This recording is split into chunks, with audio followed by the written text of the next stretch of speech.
Chloe POV. The heat started in my stomach. A low, coiling burn that had nothing to do with the champagne I'd been sipping for the last hour. But I knew exactly what it was. A drug. A very specific one, the kind designed to send an Omega Wolf into heat. The kind that would leave me a drooling, mindless mess if I didn't find release. Or worse, dead. I gripped the cool marble of the restroom counter, my knuckles white. In the ornate mirror, my reflection stared back, pupils blown wide, cheeks flushed with a fever I didn't have. Not my face. Not really did I'd woken up in this body 3 days ago, in a world that ran on fangs and pack politics instead of bullets and chain of command. I was still adjusting. Still failing, apparently. My breath hitched. The wine glass.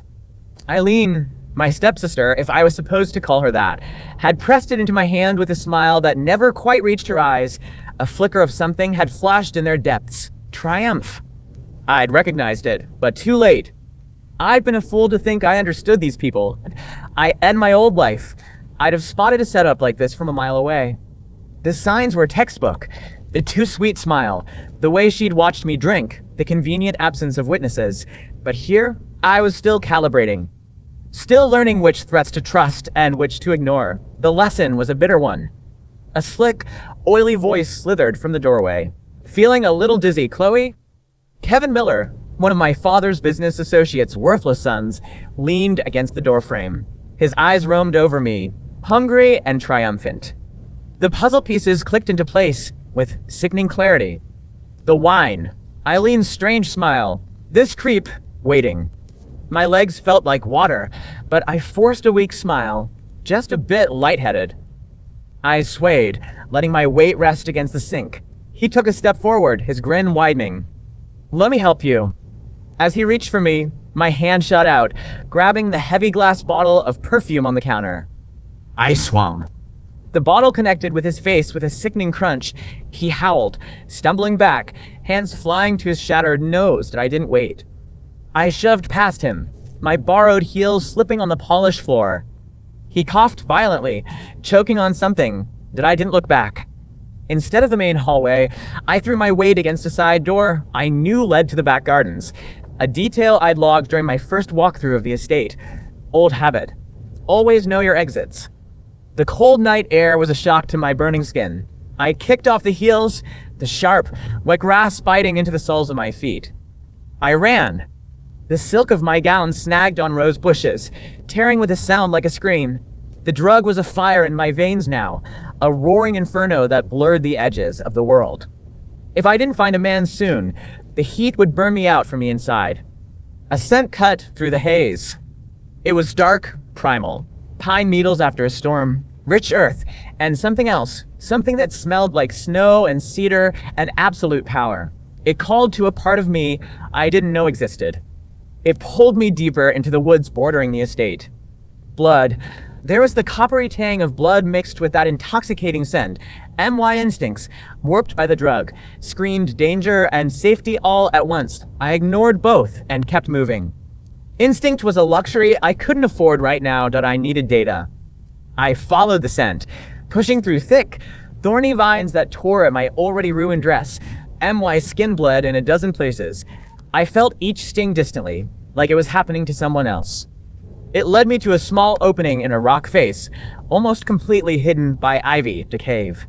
Inside, a shape loomed in the darkness. A man. He was huge, his broad shoulders slumped against the rock wall. His breathing was a harsh, ragged sound that echoed in the small space. As my eyes adjusted, I saw them. Silver gray, glowing with a faint, dangerous light. Get out, he snarled. The voice was weak, but it vibrated with a command that made my bones ache. I saw the wound on his calf point, two deep puncture marks, the flesh around them swollen, an angry purple, black mamba venom, fast-acting, neurotoxic. If the venom reached his heart, he would be dead in minutes. But the wound was fresh. There was still time to draw the poison out before it spread too far. If I could save him, I would have a man, a warm body, a chance. My options were narrowing that I ran the math in my head, survival probability if I stayed, if I ran, if I passed out alone in these woods. The numbers were ugly. The heat drug was cooking me from inside. If I passed out without finding a man, I'd die. This man was dying too, but his death wasn't certain yet. Mine was. His head slumped forward, his body going slack. He was losing consciousness. I didn't hesitate. I dropped to my knees beside him and lowered my head, my lips finding the swollen, hot skin of his wound. I sucked. The taste was vile, a mix of metallic blood and the sharp, bitter tang of venom. I burned my tongue. I spat the first mouthful onto the ground, black and thick, and went back for more, again, until the blood flowing from the wound turned red. The man's body jerked. A surge of power, raw and untamed, shot through him even on the edge of death. His hand tangled in my hair, yanking my head back. His silver eyes, hazy with poison and pain, focused on my face.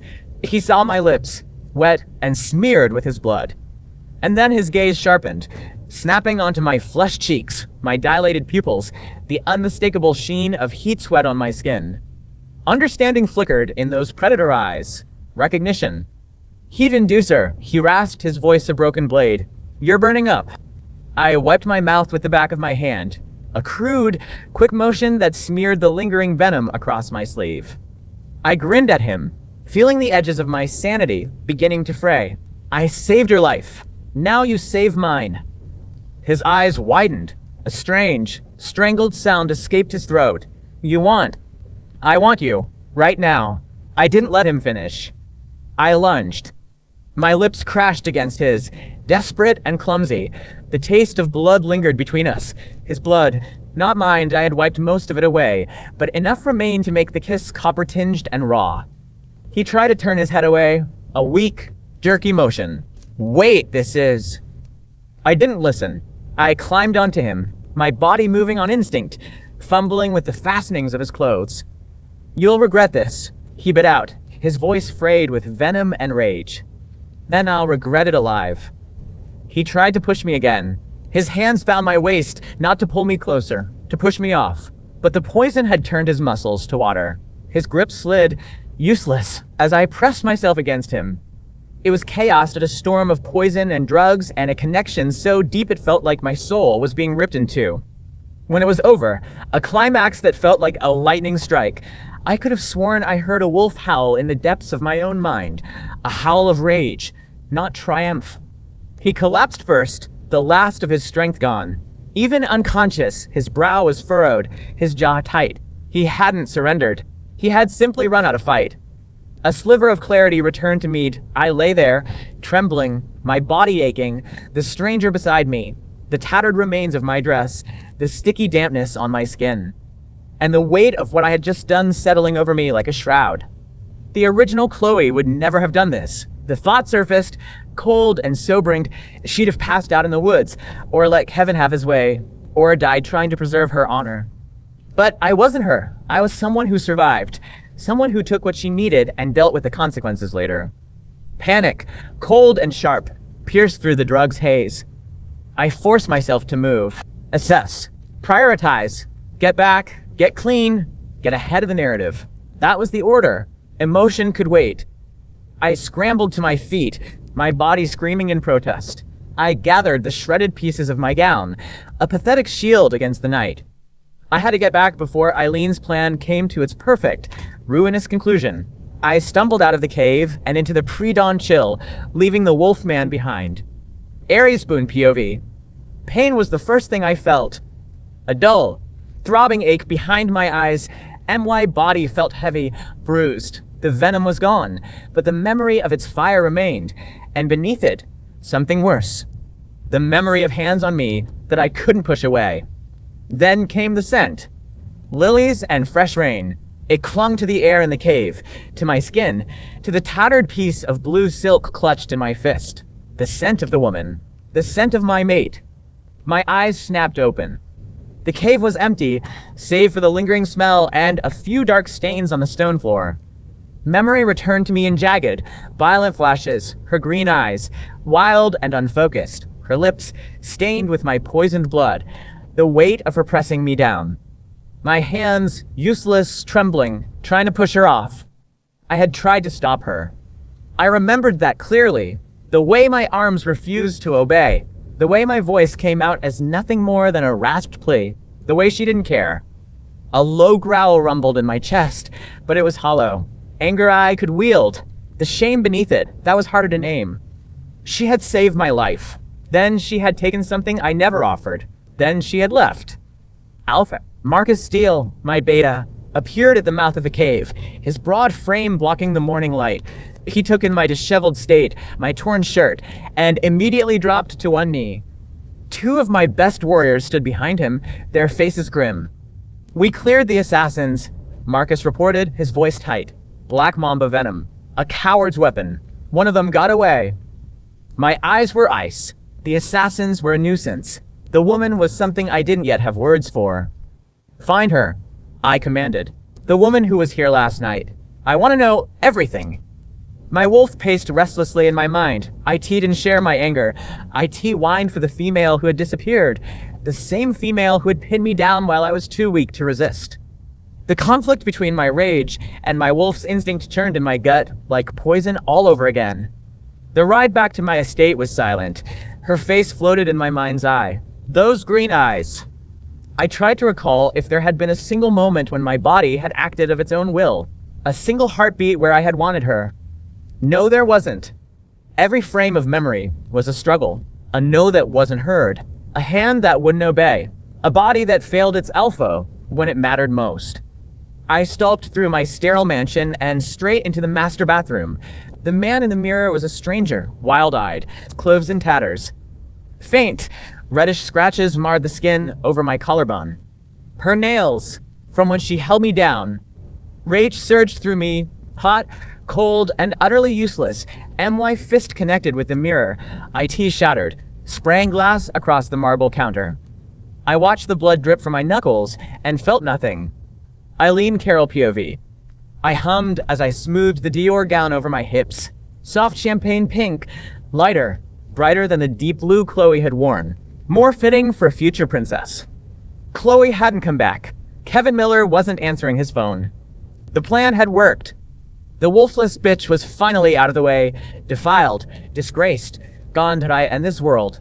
A deflowered Omega was nothing but damaged goods, an marriage value, and political worth. The moment word spread that the Carroll heir had been ruined, the engagement would collapse, and Prince Aries would need a suitable bride. One who is still intact. One who looked just like me, but younger, prettier, smarter. A knock on my door interrupted my thoughts. My personal maid, Sarah, slipped in, her face pale. "Miss Eileen," she murmured. "It's your sister." She came back. My hand stilled on the necklace clasp. For a moment, I did not move. "I beg your pardon?" "Just now," Sarah whispered, "through the servant's entrance. She looks unwell." I set the necklace down with deliberate care. A scream would have been satisfying, but screams were for women who had lost control. I was not such a woman. I turned to the mirror and adjusted my collar, not a single hair out of place. Chloe had returned. Interesting. It meant the first act had failed. But the night was not over. "Fetch my father," I said, my voice calm and measured. "Tell him I have urgent concerns about my sister's conduct at the engagement banquet. Tell him I saw her slip away with a man." I met my own gaze in the glass and smiled. Soft, concerned, the perfect image of a devoted younger sister. Someone needs to protect this family's reputation, and it seems Chloe is determined to destroy it. Aries POV. "Alpha, we have something." The voice of my intelligence officer, Silas Thorne, echoed in my mind through our mind link. It was a welcome distraction from the throbbing in my hand. I was in my private study, staring at the scrap of blue silk laid out on my desk. "Report," I sent back, my tone clipped. The drug used at the party was a potent aphrodisiac designed for omegas in heat. Highly illegal. I traced the purchase through an informant, a woman they call Mama Rose. A pause. She sold it to Eileen Carroll. The target was her older sister. The world seemed to slow down around me. Eileen Carroll, my fiancée's sister. So, it was a setup, Silas concluded. A plot against your intended. My fingers tightened on the arm of my chair. A plot. The woman in the cave. She hadn't been a predator. She had been prey, just like me. One more thing, Alpha? Silas added. His mental voice has an...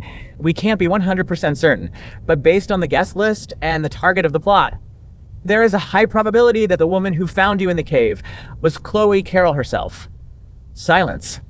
The name hung in the air. Chloe Carroll. My wolfless, politically convenient, utterly undesirable fiancée. If she was the woman from the cave, it meant my fated mate, the one chosen for me by the goddess herself, was a weak, pathetic creature who couldn't even avoid a simple trap set by her own sister. It meant I had been saved and claimed by a woman I was supposed to despise. The humiliation was a physical blow, worse than any venom. Ares POV. It's her, Alpha. Silas's voice echoed through the mind link, sharp and certain. An image materialized in my thoughts. A grainy security photo from the party. A woman with dark hair swept up, her profile turned away. Chloe Carroll. Next to it, her official file photo. The same face, but sterile, lifeless. We ran a bioscent trace from the fabric sample, Silas continued, his tone clinical. The residue matches Miss Carroll's profile with 99.9% certainty. I didn't respond.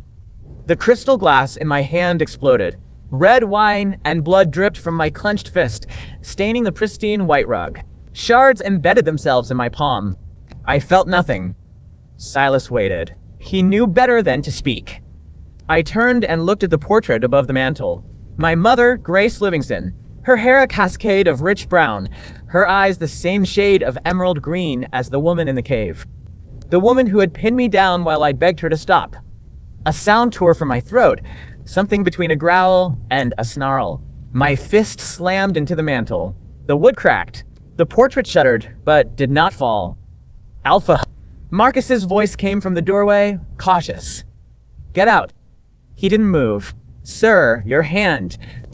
I said get out. The door closed. I stood there, breathing hard, my bleeding fist pressed against the cracked wood. M.Y. Wolf was howling inside my skull, ecstatic, triumphant, demanding I go to her, claim her, never let her go. I wanted to strangle the beast into silence. Shut up. The marriage was a humiliation from the start, a tool for my half-brother Brendan to mock me, a symbol of my fall from grace in the royal court. A wolfless bride for a prince who had displeased the king. Now that humiliation had a face, a body, a scent that clawed at my sanity. She was my fiancée. She was my fated mate. She had taken me while I was too weak to fight back. And I had to marry her. There was no way out. If I rejected her now, the Alliance Council would demand answers. The Carroll family would demand compensation. Brendan would have all the ammunition he needed to paint me as unstable, unfit, unworthy. The king would side with him. He always did. I couldn't kill her. I couldn't cast her aside. I couldn't even tell anyone what she had done, because the story would destroy me, an Alpha Prince. Too weak to fend off a drugged Omega? The laughter would follow me to my grave. She had trapped me twice. Once in that cave, and once in this cage of politics and honor. Silas, I said finally, my voice flat. Yes, Alpha. Prepare the Boone family's traditional betrothal gifts, the most extravagant we have. Have them delivered to the Carroll estate immediately. A pause. Alpha. And spread the word. I turned from the portrait. M.Y. Mother's green eyes followed me. The same color as hers. I couldn't look at them anymore. There was an incident last night, an attack on my life. My brave fiancée, Chloe Carroll, found me. She protected me. We spent a dangerous, passionate night together, fending off our enemies. Silas was silent for a long moment. Then, slowly, I understand. He did. He understood exactly what I was doing. The narrative was perfect. It turned my shame into a heroic romance. It made her a heroine instead of a victim. It made us a united front. And it protected me. If anyone ever questioned why I smelled of her, why my clothes were torn, why there were scratches on my back, the answer was already waiting. We were attacked. We fought together. We survived together. The truth would never see the light of day. I looked down at my bleeding hand. The glass was still embedded in my knuckles. I pulled a shard out slowly, watching the blood well up fresh. Publicly, I would make her the most envied woman in the territory, the perfect fiancée, the untouchable future princess. Privately, I would make her pay. Not today, not tomorrow, but I would make her love me. I would make her depend on me. I would make her believe I had forgiven her. And then, when she was at her happiest, I would reject her, just as she had abandoned me in that cave. The smile that spread across my face was slow, cold, and perfectly practiced. It reached my eyes the way a blade reaches flesh. I pressed a handkerchief to my bleeding hand and straightened my collar. "Marcus," I said aloud, my voice calm and even. The door opened immediately. My beta stepped in, his eyes flicking to the broken glass, the cracked mantle, the blood. He said nothing. "Let's go," I said. "It's time I met my brave little fiancé." The word dripped from my tongue like venom. I smiled all the way to the car.